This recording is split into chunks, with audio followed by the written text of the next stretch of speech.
How's it going, everyone, and welcome to a video where I will take a closer look into the ones to watch players. If you guys already have watched my previous market watch video, I mentioned some of the reasons why certain ones to watch cards seem high in price and others low.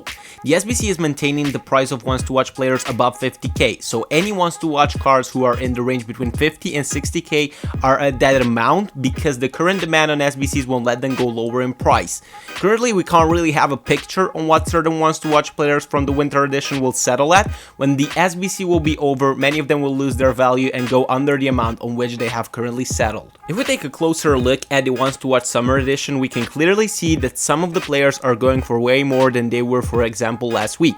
Players like Krchovia, Gaitan, Stones, Giuliano, Milik, Umtiti, Samsone, Batshuayi have risen because of the current SBC requirements.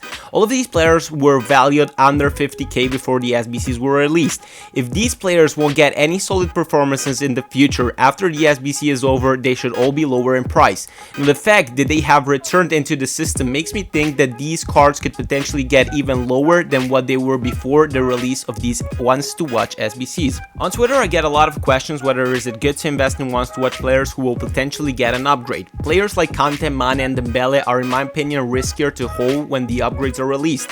Loads of people will go and buy these players and wait for the upgrades to come. Once the upgrades are here, people will most likely try to sell their investments as quick as possible, causing the player's value to drop in price as the demand at that point won't be able to sustain the supply. But this doesn't mean you shouldn't buy any of these players. I have already bought some ones to watch Manes on PlayStation for 120k. I will sell them before we get into the next weekend league. Players like Mane, Kante and Dembele have gotten solid performances in their clubs, and due to the fact that they will be playing in the next games, they should be inflated a bit during the weekend. Now, I personally don't want to risk it and wait to see what could happen when the upgrades get released, as I really do believe people might be preparing for them, so I will get rid of them probably on the 10th of February, as it is also unlikely EA will release upgrades until then. In my opinion, one of the safer ones to watch investments from the summer release are Hummels and Pjanic. Both are considered pretty solid players who consistently start the matches, therefore the possibility of getting an inform in the following weeks is higher. Ones to watch cards are usually higher in price than the inform cards, but Hummels and Pjanic ones to watch cards will basically add the same value. Both players shouldn't get into upgrades, which makes them a less riskier pick. The cards from the ones to watch winter edition aren't that easy to predict. Most of them are currently in packs which hold their value down, but the SBCs are keeping them inflated. It is highly unlikely that a player like Luis Adriano will be valued over 50k once the SBCs are over. In the winter edition of ones to watch cards, Payet, Depay, Draxler and Jesus are holding their value. Jesus is currently inflated as he scored 2 goals against Swansea, so if you currently hold this card, make sure to sell it as the hype is unreal. Payet, Draxler and Depay might be the ones that could potentially hoard a value even when the SBCs are over.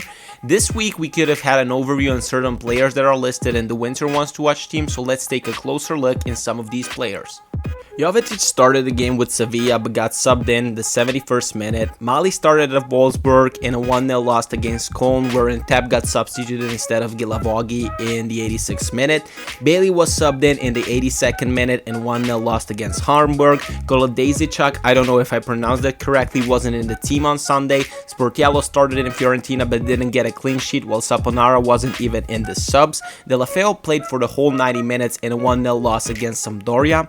Gagliardini is predicted actually to start against Juventus tonight. Van Aanholt played for the whole 90 minutes in a 4-0 loss. Sacco only warmed the bench. Schneiderlin played for full 90 minutes in a 6-3 win for Everton. Besides the yellow card, there wasn't anything special going on with him.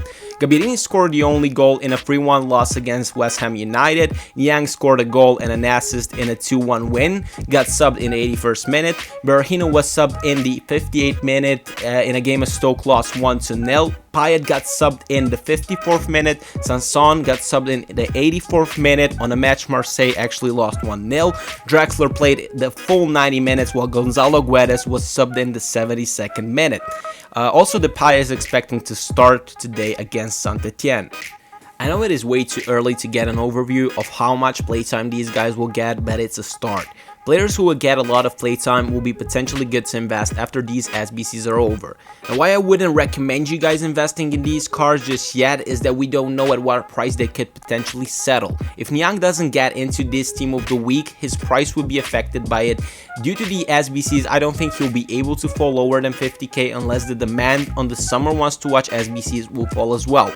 I would really suggest you guys to keep an eye on all of these wants to watch cards, and once they're out of packs and the SBCs are over, I do think they could go lower in price.